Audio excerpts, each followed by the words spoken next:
Welcome to Let Me Fix This. Enjoy the video. You'll start by using legitimate recovery tools tied to your account. If the phone is registered to your Samsung account, sign in to Find My Mobile on another device and choose Remote Unlock. This works because the phone trusts your Samsung account and lets you remove the lock without erasing personal cloud settings.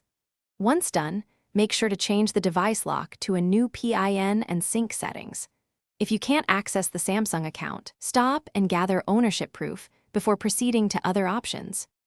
If the handset is linked to your Google account, use Find My Device to attempt a remote erase. This removes the lock, but also deletes local data. Do this only if you've exhausted Samsung Unlock or have backed up important files, because erasing is irreversible on the device itself. Remote erase is useful when you cannot sign in to Samsung services, but note, after a remote erase, Factory Reset Protection, FRP, may require the original Google or Samsung credentials to set up the phone again. Plan accordingly. As a final step, you can do a factory reset to wipe the device, but remember this erases everything and often triggers FRP.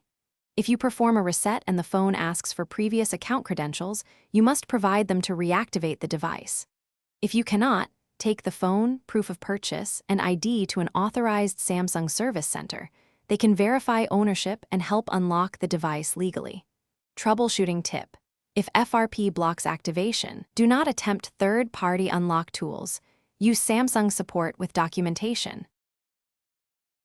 Thanks for watching. If you found this helpful, don't forget to like and subscribe.